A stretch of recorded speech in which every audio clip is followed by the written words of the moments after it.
Welcome to the Yarn Barn.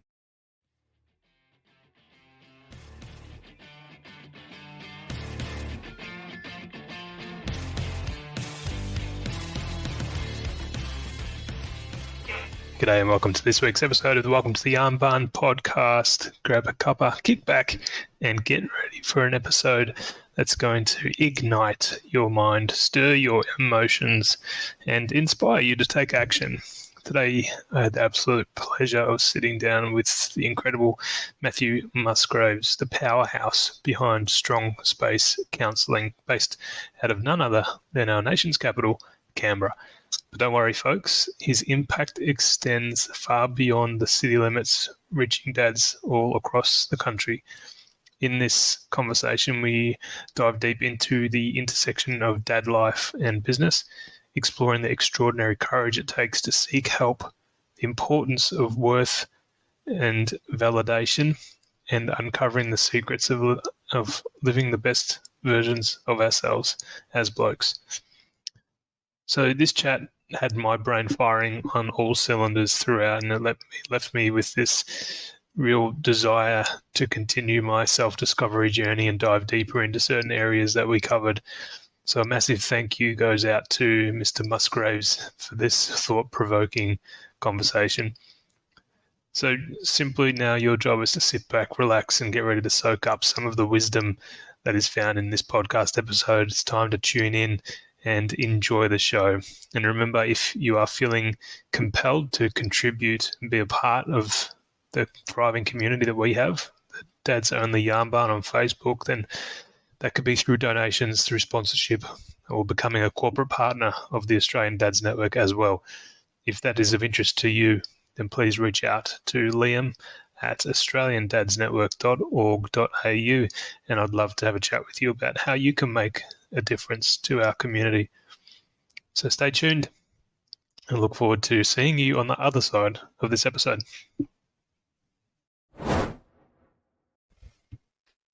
All right, we are back inside the Yarn Barn, and this time we have Matt Musgrave. I feel like calling you Matty. Is that okay? Whatever works. Yes. Whatever works. Yeah, here with Matty Musgrave, and Matt's. We've connected a number of times over the years for various different things. Yeah. And Matt is in a very similar line of work to myself in the counselling therapy space.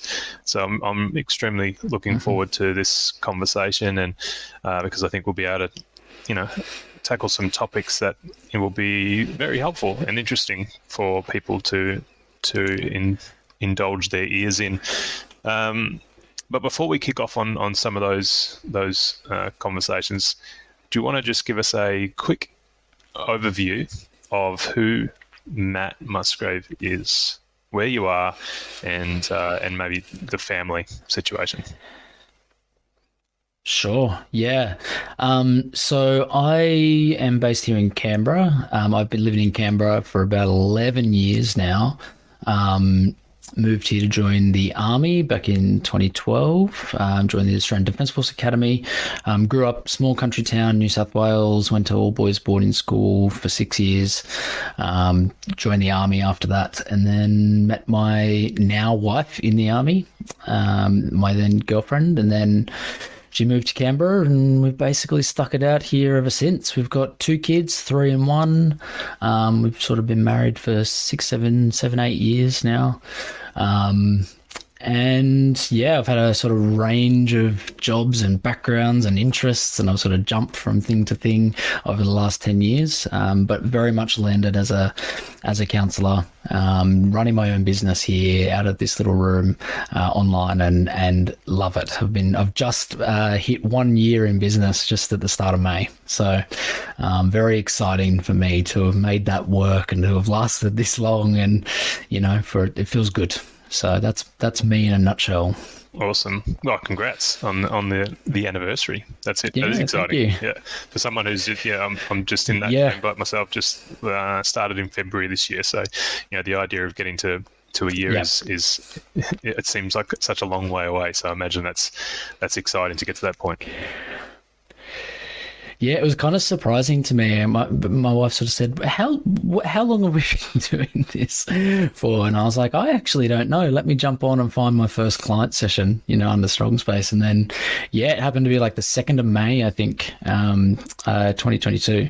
So I'd been doing counselling before that in another practice, and I've sort of been working one-on-one with men for several years in the community sector. But in my own business, yeah, 2nd of May, 2022. There you go. Awesome. That's great.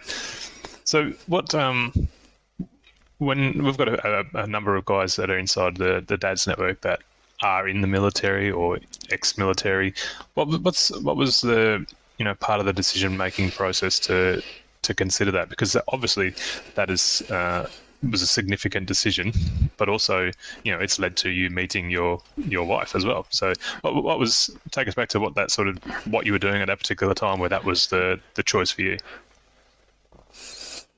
Yeah, it didn't feel like a particularly deep, well thought out plan at the time. I applied to join the graduate program after high school, to go in and do the gap year, the 12-month gap year. And I got turned away right at the very beginning of the process when I was in year 12, and they said, no, don't even get to an interview.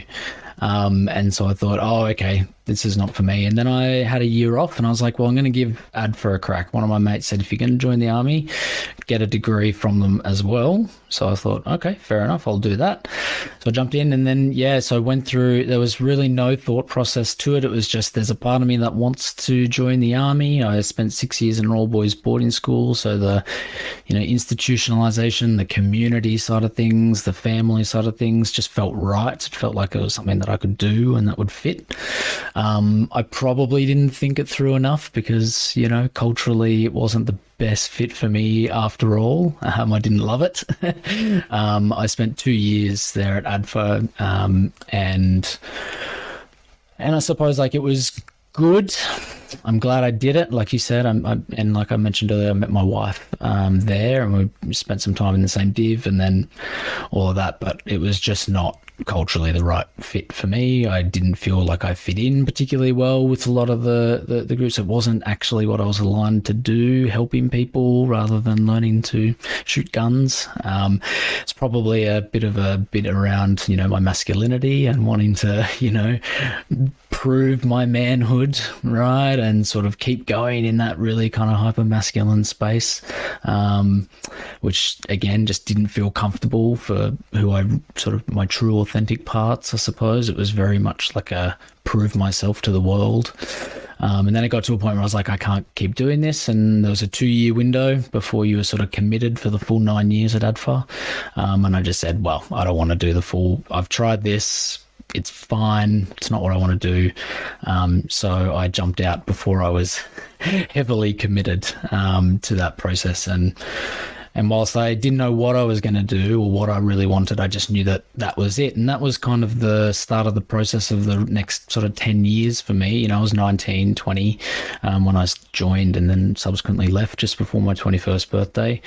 And it was basically a process of finding what I wanted to do, finding myself, moving out of those sort of strict, rigid ideas I thought I had to have for myself, and really just lean into who I wanted to be. And that's kind of what, I jumped from job to job and worked in pubs and got a degree in criminology and worked in the prisons and did probation parole. And then that every job I just shifted slightly more towards where I've landed now as a counsellor. And I've gone, yes, okay.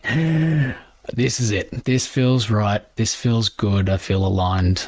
So I really do sort of credit my past self a lot to having the courage to stop doing things that didn't feel right, and not, leaning into the shame. I had a lot of criticism. I lost a lot of friends in the army who said, I wasn't cut out for it. I wasn't man enough. All of my closest mates stopped talking to me when I left. That's just the bubble. That's the culture. So I had a lot of stuff that came up for me around that in the early days, but I still did it. And I'm glad that I did, because I don't think I ever would have got to this place if I didn't have that strength, if I really just, stuck it out or did the grind, I don't know if I would be nearly as happy and content. So I'm glad I did it, but wasn't for me, I suppose. That's interesting that there's a couple of things that I want to sort of, if we call these two little forks in the road or moving down those paths, is intuition. Yeah. We sometimes will just find ourselves in a decision-making process where it's like, I have no idea why I'm going to make this decision, but it's like, Yes. what is that bigger pull? Is it the bigger pull to stay where we are? Is the bigger pull to go to somewhere we don't even know what that other thing is? But it seems to be there's a force pulling us there. For me, following that is and has proven to be really successful for me over the years.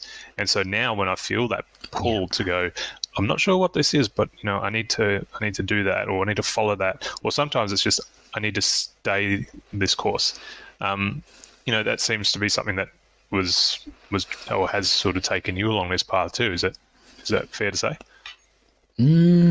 Yeah, absolutely. I don't know if I ever would have used, like the language that I would now around like intuition and, those protective systems. For me, discernment is a really important thing for me. I kind of, there's a lot for me around noticing. I think the gut feeling and the intuition is really important, but for me in particular, I also have all these other parts that kind of go, no, don't do that, or don't lean into that, or what are people gonna say?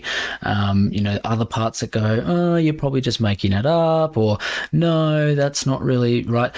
So for me, like you were sort of mentioning, there's times where I kind of go, yep, I can feel that, intuition, that gut feeling, but is it what I really want right now? What else is sort of going on, and really trying to lean into, making the right choice for myself at the time. And I don't think I had the language for that, when I was 18, 19, 20. I suspected that I knew that joining the army was not a right decision for me. I knew it didn't feel right. But it was kind of what I felt compelled to do, right? From that sense of I need to prove my self-worth. That's not the best reason to make a decision, potentially, in all contexts. But what I know now is that, being able to do that and then pull myself out, that's always been kind of my skill, is to discern, oh, yeah, okay, that was not a good decision. Let's shift away from that. So I do listen. I often don't listen to my intuition until I've jumped into something, and then I go, okay, yeah, this doesn't feel right anymore, and really sort of shifting out of it. And that comes with a lot of things, like even now with like the business, I've got 4, 5, 6, 7, 8 different business ideas, that I want to do all of the time, that feel right and have this big mission to them, right? And that feels sort of authentic and something that I can do. And sometimes I've just got to slow myself down and, yes, acknowledge that feels right, but also that I need to do all these other things first, and to not get ahead of myself and to not split my attention too much. So, it's a bit of both for me, right? It's giving me information, but it's not always information I can act on in the moment. And I haven't done that particularly well in the past. I just dive right in. Which is, I think, from doing some research, but also, now in my my space where I'm doing my own business as well.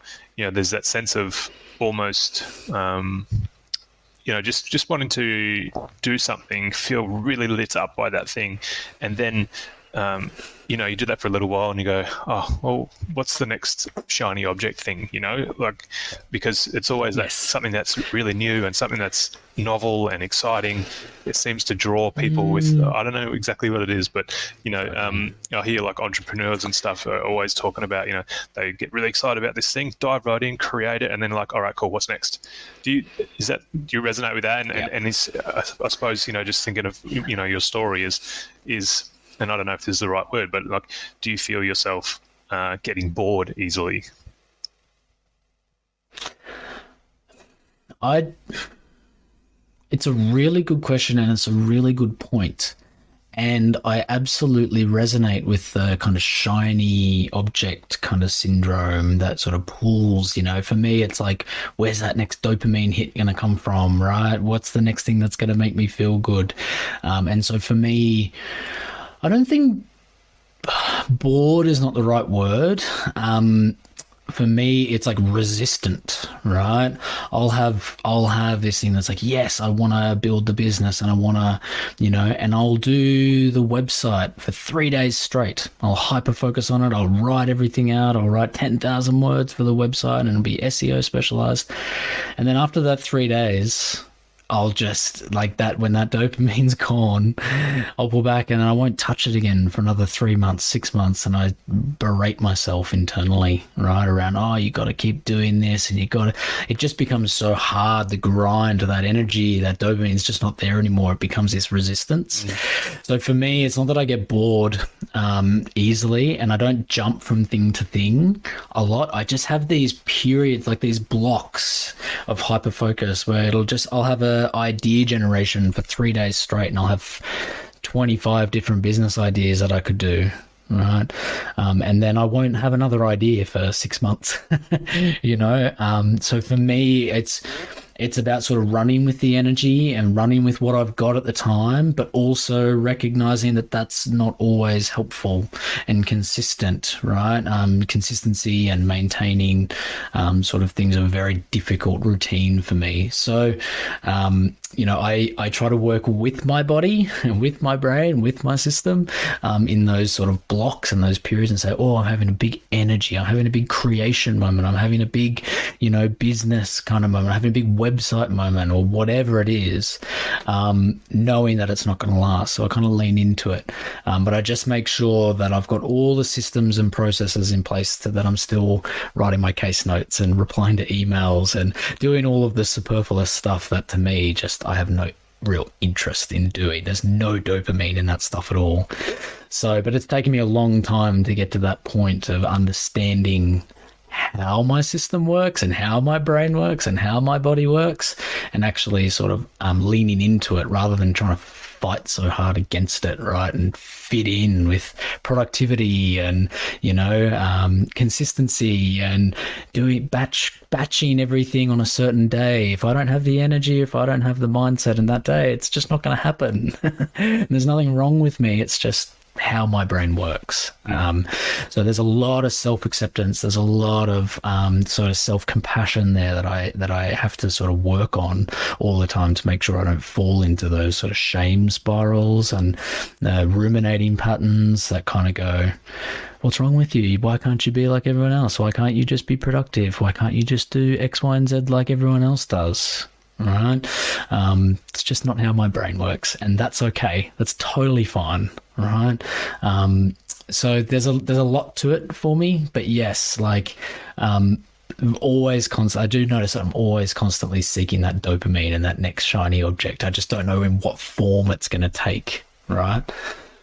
It's yeah, I think I resonate a lot with that too, and I didn't understand the wording or the how to communicate this until only a few years ago, really, when I started to do a lot more self-reflection and be a lot more go down that path of self-awareness and try and figure out what it is that I desire and whatnot. But it's a Totally. constant evolution. I think what you were saying then is spot on too. That I think with I love social media, and I love a good TikTok and all that sort of stuff, right? But like at the end of the day, it has created for some of us, it has created this level of, for influencers, you see people online, it could be The Rock or it could be, I don't know, it could be whoever it is, all this. I just saw him on a TikTok just earlier. That's why he's on the top of my mind. But Totally. We see these people who are doing these amazing things, and we think like, well, our life must be boring, or our life must be, I don't don't batch my emails or my calendar, or I don't do this and that, I should do that, and there's this level of feeling insecure or inadequate based off of things that we're seeing other people do. Yeah. But like what you're saying there, it's just, we're constantly working on ourselves, but also being comfortable in the fact that the way I do things, if it's working for me, go for it. Like, why not? Why do I need to change that? So it's okay to try new things, and I constantly do that too. And my wife, to the point where she gets, I can see her sort of rolling her eyes, like, "Oh, you're going to try this new thing? Cool. All right, here we go again. Let me know when it doesn't work, or great if it does. Or just do it. When you lose interest and move on to the next thing. Exactly. Yes. So, I just want to. So I think that was important, just to mention. I think like we have this ability within ourselves to feel worthy and be self-compassionate, and I think a lot of the times we don't. But one of the things you mentioned there was about you mentioned with the military was to prove your self-worth.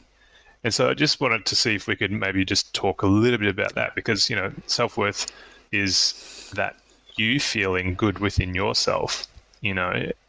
What is I'm trying to figure out a nice way to sort of put this question, but if we're feeling good within ourselves, sure, at what point do we need to then prove it to the external world? And for you in that example, like, is there an example that you want to use, or how that worked for you? Yeah. I mean, self-worth is such a complicated concept, right? I mean, it's easy in a sense, like, how do we feel about ourselves, right?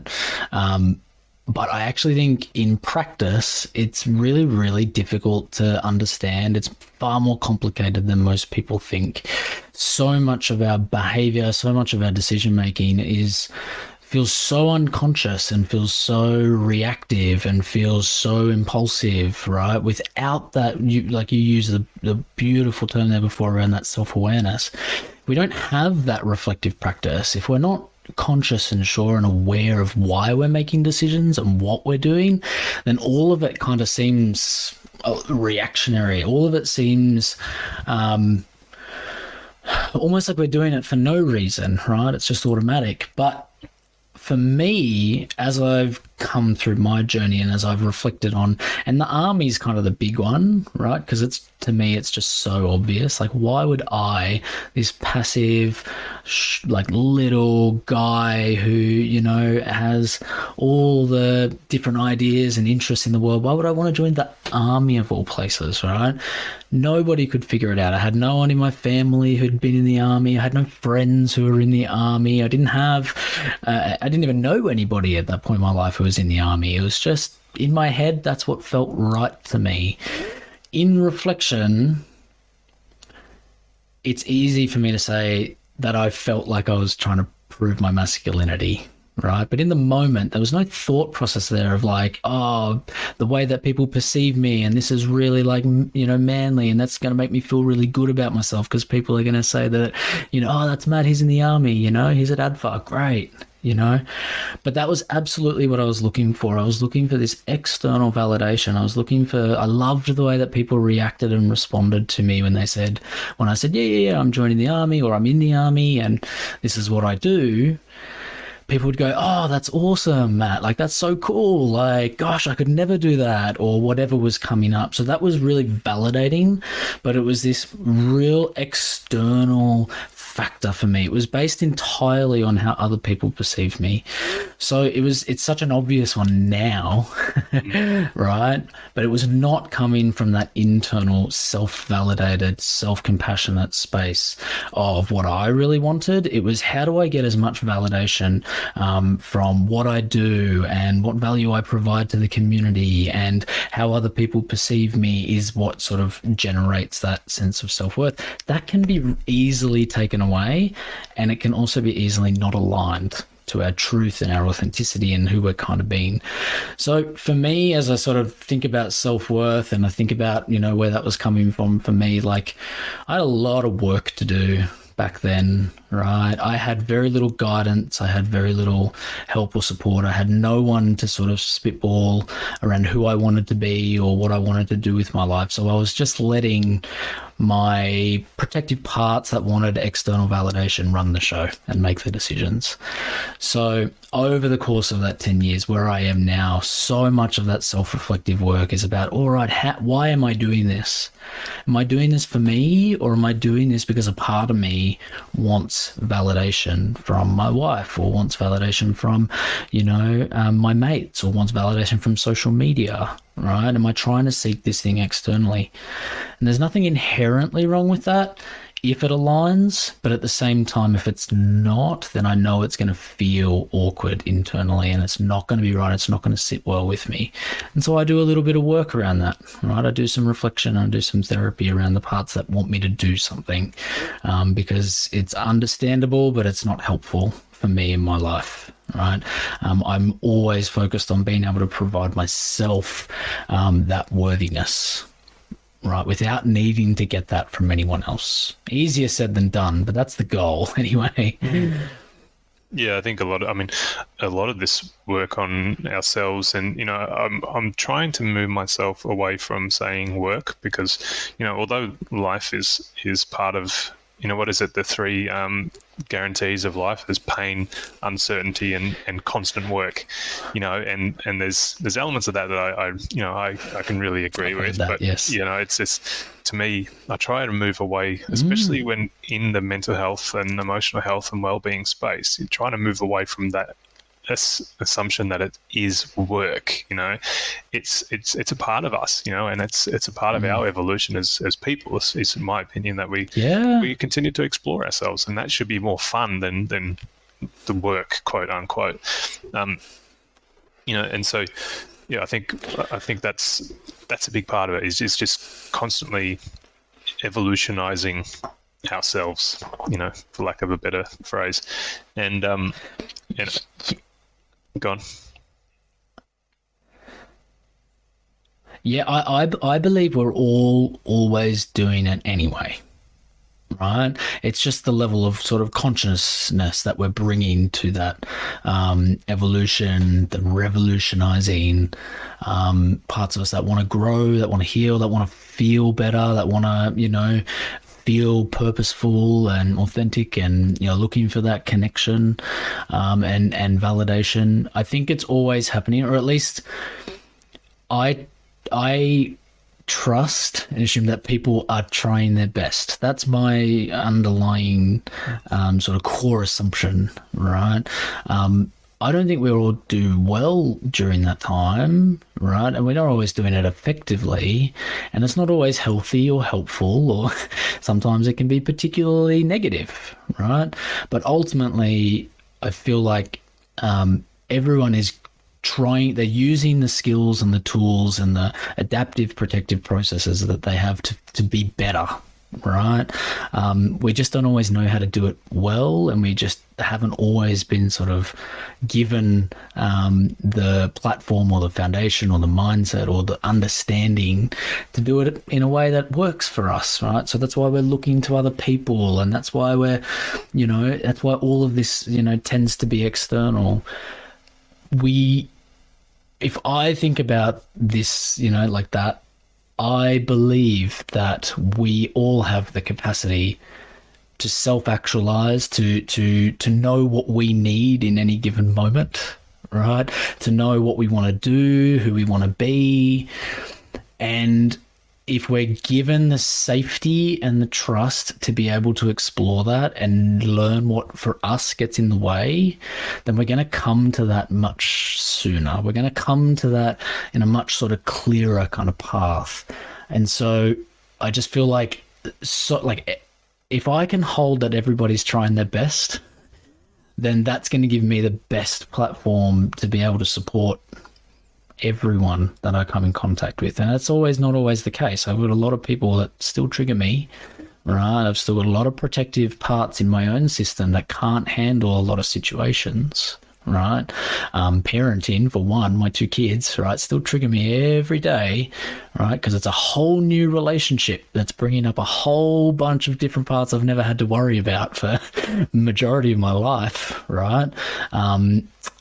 That at least I know that I'm doing the best that I can in that moment. I'm a good person having a hard time, right? Rather than a bad person doing something on purpose, right?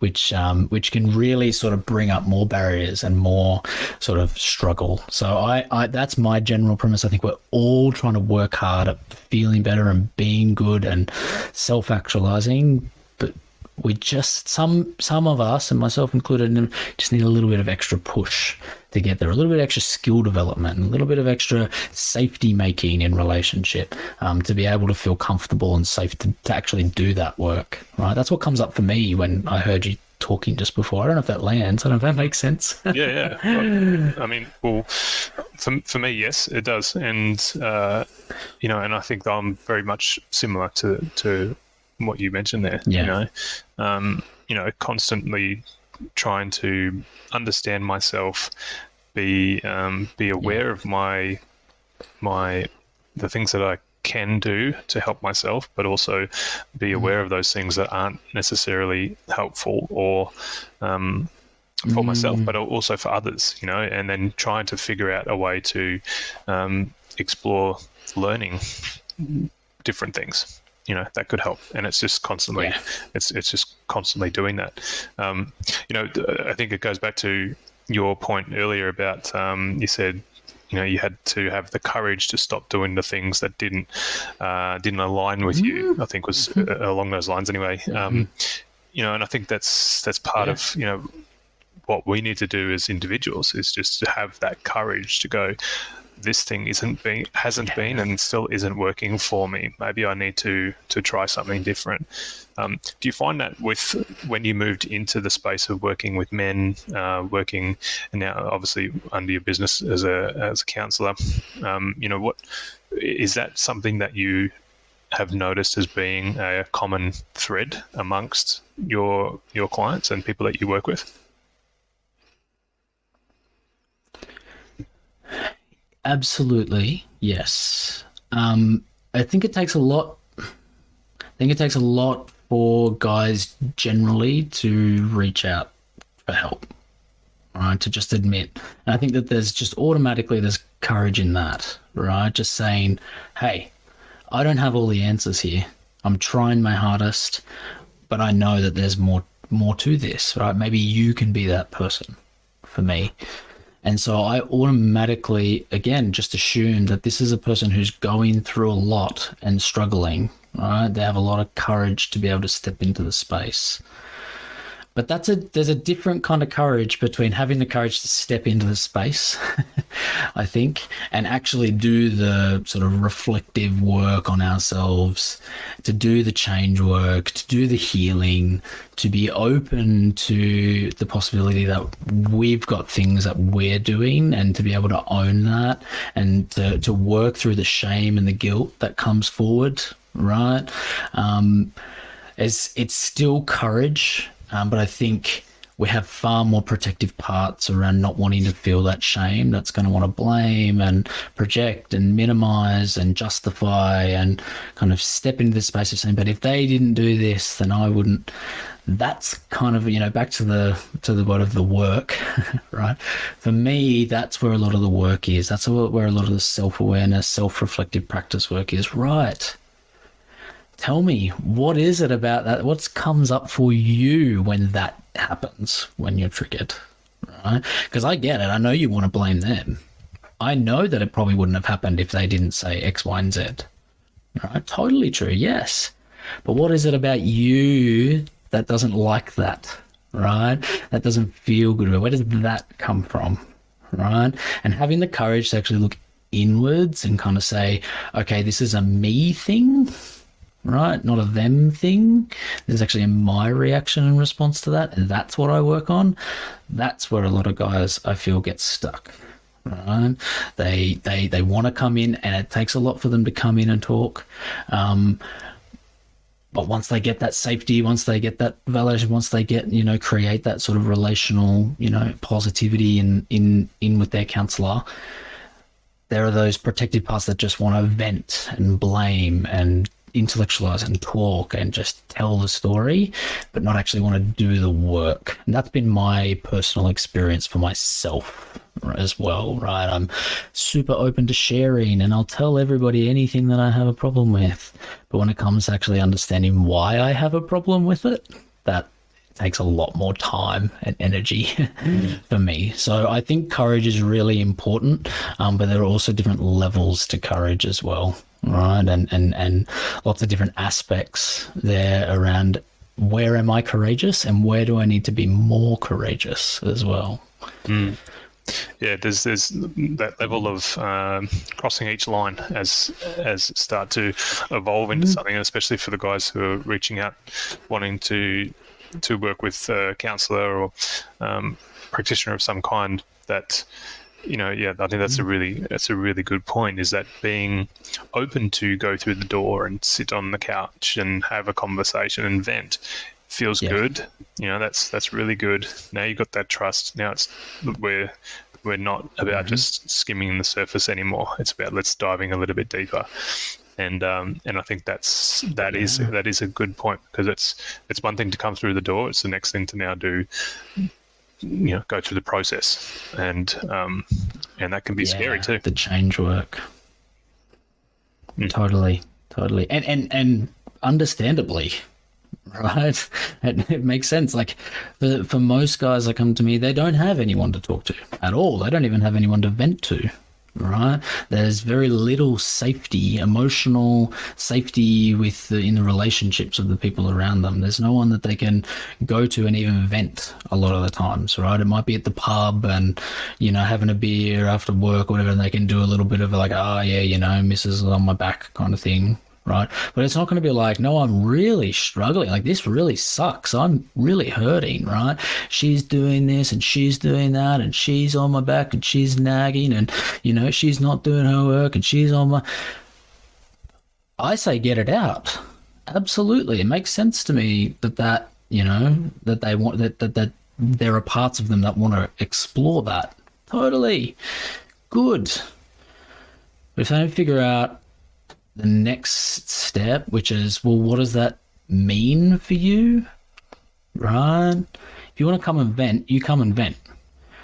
But I'm going to be curious around how effective that is in terms of helping support you to feel better, right? In the long run, to relate better to the people around you, to be able to manage and, regulate our emotions, to hold space for our parts, to know that, we actually know what the hell is going on, right, for ourselves, so that we can make good choices. We can, push ourselves in the right direction. That's the extra line. That's the next step, right? Venting is good. It is necessary. It really creates clarity, right? This is what I'm really struggling with. This is how I really feel about it, right? Not just the surface level feeling, right? Oh yeah, she's on my back again. It's all good. Just shut up and do my bit and whatever. Right? So the venting is good, but it's just, I'm yet to meet anyone where venting is enough. Right? So having the conversation is good, but how do people learn to actually work through it? What do they need after the venting? What is the struggle? What impact does that feeling have on the people around them? Right? Once you go there, that's when you start getting into the good, juicy, kind of crunchy feelings, right? And that can be hard, right? That can be really hard. What do you think why do you think guys we've been in such a state for so long where guys feel like they can't go down and go through that process of the what do you call it, the soft and the crunchy and the good stuff. The good stuff. Why is it so hard for us to do that?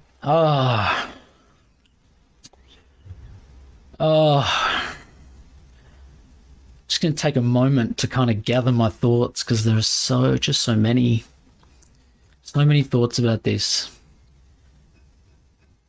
I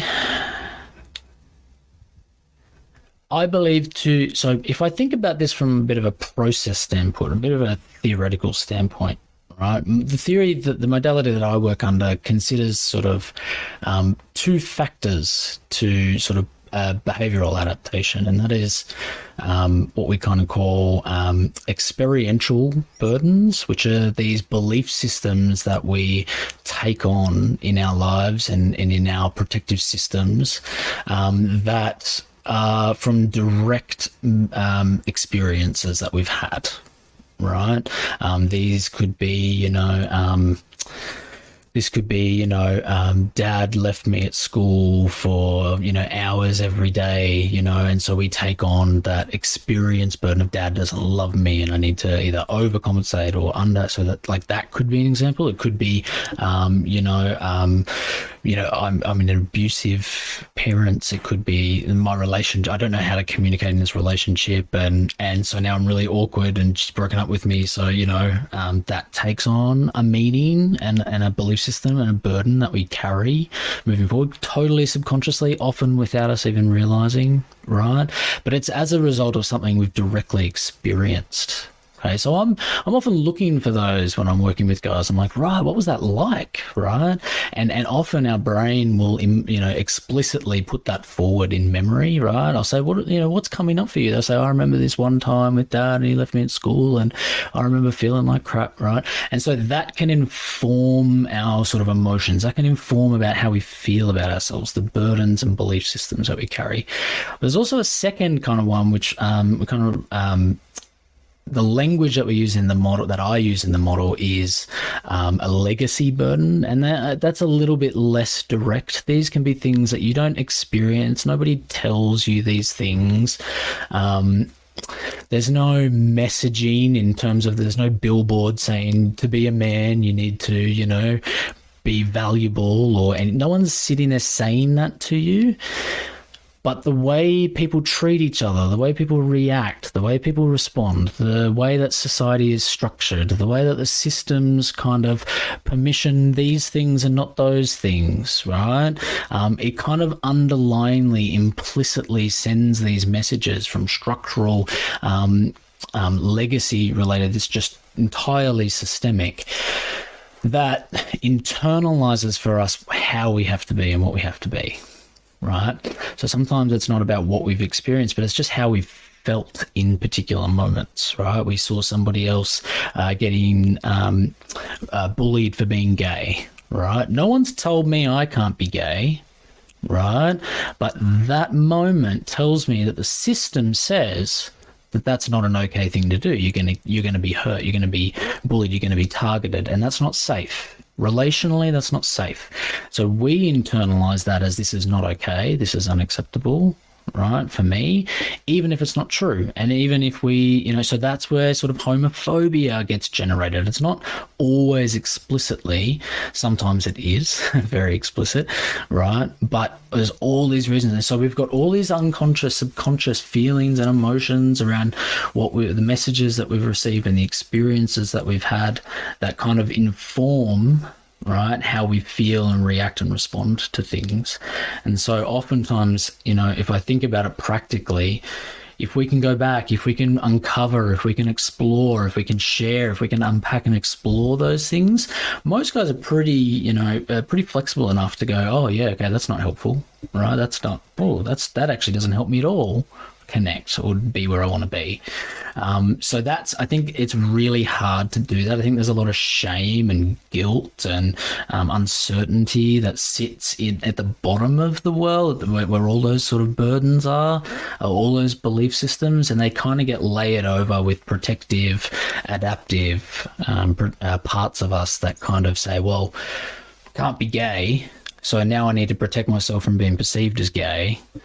So that becomes in the system, that protective part comes in the system, right? And then we just get stuck with that part, that reactive response, and we don't really go back underneath it, right?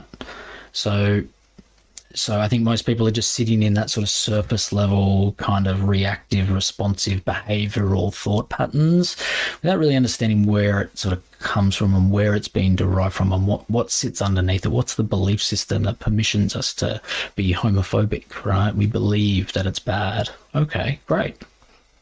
Let's work with that rather than the behavior, all right? Let's work with the belief. What does that part need from you? How do you feel about that part? Right? Do you actually agree with it? Right? What does it do? How does it mean? How does it play out? Right? Oh yeah, people always call me homophobic. Do you like being called homophobic? Right? So we actually start to go a little bit deeper, but it's very hard because there's a lot of shame there. There's a lot of guilt there. Guys don't want to touch that. That feeling is just too much and we don't know how to manage it. So it makes sense that we just push it away, protect ourselves from it, don't deal with it. But it doesn't go away, it just sits there. Right, just comes up every now and again. So that's what I genuinely believe, and that's the work that I do. I've seen so many guys shed those beliefs and really heal and move forward and understand and connect with themselves and those burdens. And I, in the model I use, as a process of unburdening those parts of us, right, so that we meet ourselves in that space. And I've really seen guys go from this point where there's so much hopelessness and shame, but moving that into going, yes, I understand where that comes from. I understand why I believe that. I don't need to do that anymore, right? Because I'm not a 8-year-old kid in primary school trying not to be perceived as gay, because I'm a 30-year-old man who actually doesn't care and have lots of gay friends, and that's totally fine. Wonderful. I don't care what people think of me anymore because I can hold that part of me. I can unburden that part. I can work with it. I know where it's coming from now. Great. Right? So it can really shift and change, but until we learn how to hold and manage those uncomfortable feelings, it's so hard to sit in it, so hard to be in it, to even know that it's happening, right? And yeah, I think it's spot on as far as, a lot of this stuff is just held in our subconscious, and because we've been suppressing it for so long, and it's only in certain circumstances and whatnot that this thing pops up, and sometimes that's for guys who haven't or who don't understand what's going on there, that's where we can resort to some of those unhelpful coping mechanisms as well, like drinking too much, overeating, porn, all the things that feel helpful at the time, and like you touched on at the start, is getting that bit of a dopamine. They are helpful, right? And that's what we've got to manage. Yeah. They're doing their job. Right, they're actually doing their job, and they're doing their job well. It's their job to avoid and dismiss and push down the pain and the discomfort of not knowing how to manage something. That actually makes total sense. It's doing a good job, right, of what it's been taught to do. It's just that's not always healthy or helpful or okay anymore, or it certainly doesn't fix the issue. Right, and if we're not addressing everything that's going on, then the issue, if it gets worse, then our protective parts, our avoidance parts, they have to get more intense. Right, and then they just trigger the managerial parts of us. They say, this is bad, this is wrong, here's some shame, here's some guilt, you need to change, you need to do that. But then we're not actually addressing the underlying cause of what's going on here. So whenever that trigger comes up in our life, we go back to automatic responses of avoidance. So then all of a sudden we've got the trigger of the guilt again, like this is, oh shit, we've done it again, oh my god, why can't we stop? And then just this terrible cycle that so many people get in, right? Which is like, there's something wrong with me. I can't stop this. I'm shamed. I'm guilt, which triggers more feelings of discomfort, which means we've got to avoid and protect ourselves even more. And it's this really terrible cycle, right? But as soon as I say to my clients, right, so that protective part's doing its job. It's really doing a good job. You feel like shit, it takes it away. Wonderful. I get that it's not helpful, and there are heaps of other parts that are just don't like it at all, right? That makes sense too, because it's not helpful. It's not great. You don't like it, and it's doing its job, right? So really, it makes sense. It makes total sense, and that's fine. That's good. right? But what if we give a little bit more space? What if we actually meet these parts? What if we actually try to understand them? What are they protecting us from? What are they worried will happen if we don't do the binging or the porn or the overworking or over-exercising or the drugs or the alcohol? What's going to happen to Matt if you don't do the thing? Right? What's it worried? It'll tell you. That part will tell you what its fear is. Oh, it'll be overwhelming. We can't manage that. We feel shamed, guilty. Right. So this is the part that's protecting you from these really deep feelings of insecurity. Yeah, that makes sense. Jeez. Perfect. Awesome. What if we were to offer some space for that insecurity? Right. What if we go there instead of just trying to manage the behavior? Right. Which is important. It's going to be a part of the process. But what if we just take a slight step underneath? How would that feel? No, can't do it. No worries, great. Let's go there. Why can't we do it? Right? It's too much. It's too overwhelming. Great. Can we bring the overwhelm down? Would that be helpful? So we're starting to actually get to the point of what's actually happening with the guys. And this is all of the same work that I do for myself. Mm. This is what's changed sort of my life, right? That wounded healer stuff. Right, which is like, oh, okay. Once I understand what's going on underneath, I can start to really understand what's happening in the moment, right? So then I just work with that part of me, right? I can say, yeah. You want to do this? Great. That I know because I've done this work that's actually triggering the younger part of me that feels rejected and alone, and that's really uncomfortable for that young part. What if I was to go to the young part and say, you're not alone, I'm here with you. I got you.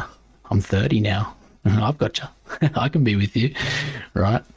And then they go, oh, okay, I don't have to be so scared anymore. So that protective part doesn't have to be so avoidant anymore, right? It's still there, right? But it's a little less intense. We can bring and dial that intensity back. It's really important. It's really hard work to do, right? Because our system is just doing such a good job doing what it knows, right? It's just not always helpful. It's just not always what we want anymore. Yeah. And for you in your role with Strong Space Counselling owner, doing this work on yourself, doing this work with others, taking them through their journey, which I know you mentioned before we started recording that, you know, there's some real heavy conversations that come from this, and that's understandable, especially for guys who have been holding on to some stuff for a long time, and you're that go-to person for them to release all of this and help them dive into it, you know. And so as a dad who's a business owner, who's taking people into some of their dark places, going through some trauma and all that sort of stuff, you know, plus working on your own stuff that you're going through as you continue to learn on your journey. How do you balance all of this? $1 million question, isn't it?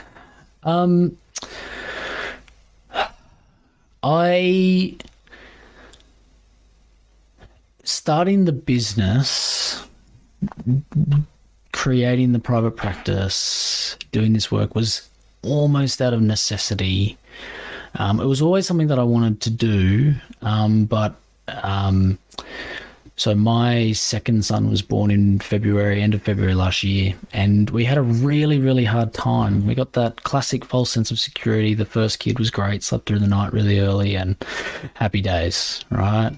No complications. We're like, yeah, let's do a second one. Great idea. Second one comes along, and he is awesome. He's so cool. Personality-wise, is the happiest baby I've ever met in my life.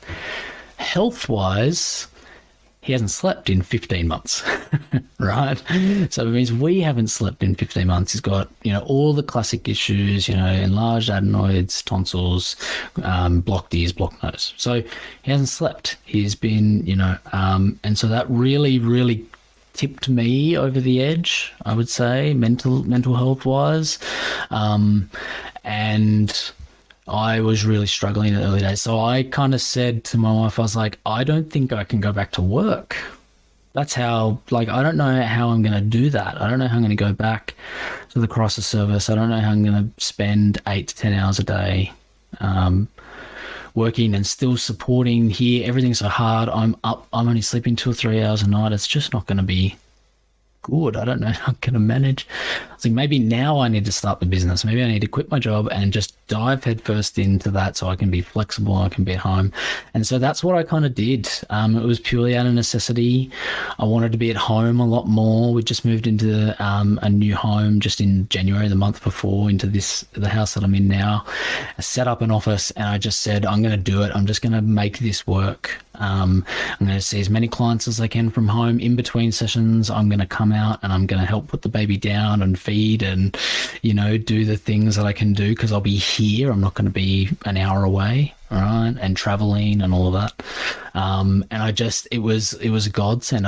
I genuinely still to this day don't know how I would have managed without it. But I'm also, so I suppose like that's how I manage with the kids and the business, is that facilitating the business meant that I didn't start work till 9:30. I finished at 4:30. I still saw 5 clients in the middle of the day. So I was, trying to get that income up and replace that income, which took me 6 or 7 months.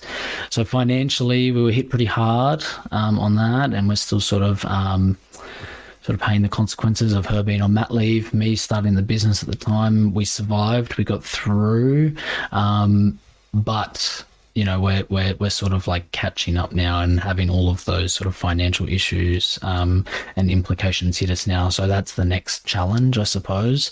But it was actually, that's how the businesses was how I was able to manage. I could work whenever I wanted. I could work from home. I could work until 1 o'clock in the morning if that's what I needed.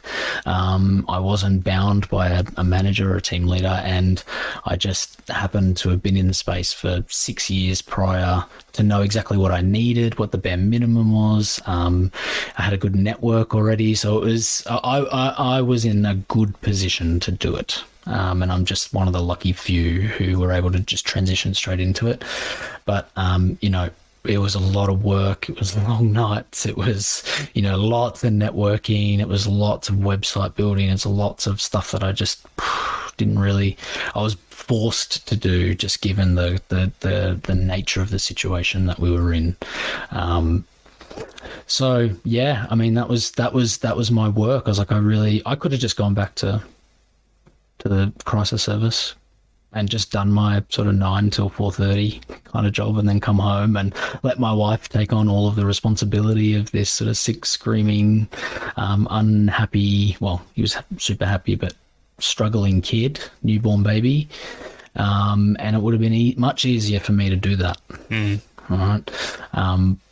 But that wasn't right for me. It's not how I wanted to parent. It's not the kind of husband I wanted to be. It's not the relationship I wanted. So there was just other sacrifice. Build the business, do it at night, do it early in the morning, do it with the baby strapped onto my chest, and build it, building the plane while it's flying, and just making it work.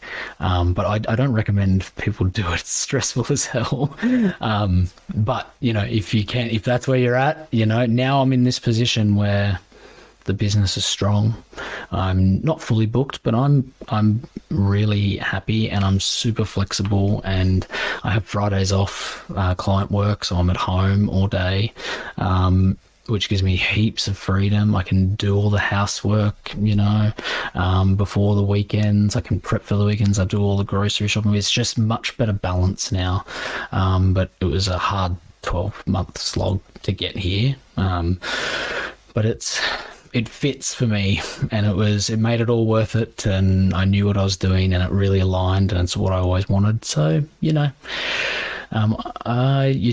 you just do it, I suppose. That's what it feels like to me. If it feels right, and I just couldn't not do it. I couldn't see any other way for me.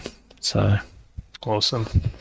What advice would you give the dads that are listening to this that are feeling like maybe through this conversation they've gone and maybe I need to look a little bit deeper. Maybe there's the dads out there that have called the EAP or have gone to see a counsellor, or and just felt like, it wasn't for me. I just vented and that was good, but I don't want to go back again. I don't think I need it. So those dads who are looking now after this session, after our conversation, what are they? What advice would you give them to just take the next step? What would that look like?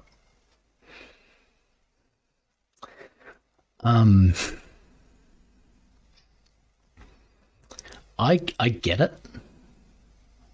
That's the first thing that comes forward for me. Like I'm really lucky. I work with guys who are already in that step. They're already reaching out. All right, they know they want it. I don't get much contact with guys who are sort of considering and pondering and not really sure if they want to, because the guys who reach out are already reaching out, so they're already at that stage. And so for me, like, I just hold so much space and so much compassion for people as they try to figure out their stuff and what they need, all right? Like, it makes sense to me that if you've gone and you've vented and you feel like that's all you needed and now you feel better and, things are good, that you don't want to go back. You don't have to go back, all right? I don't actually think that everybody does need to go to counselling. I think everybody does need to do therapy and the deep work if they don't need to. Right, I certainly don't think that that's necessary or required to be a good person. I get curious for myself around, well, what is it that you want to be different in your life? Right? What is it that you're feeling discontent? Right? Are you struggling to communicate? Are you having relationship issues? Are you feeling like you're a bad dad? Are you feeling like you can't work your work stuff out, right? Does that feel like something you can manage alone? Does that feel like something that you can work through, individually? If you can, go for it. Power to you. Wonderful. But sometimes and often it gets to a point where it's like, well, I can't do this alone anymore, right? And if you start to think that I don't know how to do this, or I don't know how to move it forward, or, then maybe that's the point you need to ask, what's stopping you from getting the help, right? What is that protective part of you saying, right? It's saying, no, I don't need it. I don't want it. It's uncomfortable. I don't trust them. What are they going to tell me that I don't already know? Like, there's all those narratives that happen, those protective parts that stop us from engaging with that help. And most of them, if not all of them, are totally valid, right? I've worked with a lot of guys who said, yeah, I've tried counseling. It's not for me. I'm like, great. How was your experience of that? Shit. Didn't feel good. Just a number on a board. They just tried to give me advice. They don't even know me, I'm like, yeah, that would suck. I totally understand why you'd never want to go back to that guy, right? Or to that chick. Or I get a lot from guys saying she just didn't understand me. She didn't understand my male experience. She was just trying to, she was just telling me how I should feel, what I should do, right? And it just didn't feel right. Yeah, that would suck. That actually makes sense why you wouldn't want to go back, or you'd have resistive parts to actually doing any of that change work, right? So that's what I hold for all of those guys. Like, it actually makes sense that you don't want to do that, firstly. But like I said, oftentimes the first counsellor you speak to is not going to be the right one. And is that sort of indicative of the entirety of all of the options in counselling that you can go to? It's kind of a bit like trying to find the right GP or trying to find, the right support worker or whatever. You're not always going to get it right for the first time. I would encourage guys to just, go to one, see how it goes, see how you feel. If you don't feel comfortable, that's fine. Politely decline, move to the next one, check in with them. And that's easy enough for me to say, right? Because the system is overwhelmed and there are long wait lists and it's hard to get into people and it's expensive, so there's a whole bunch of systemic reasons why people can't engage and can't just jump and hop between counsellors, right? Totally get that.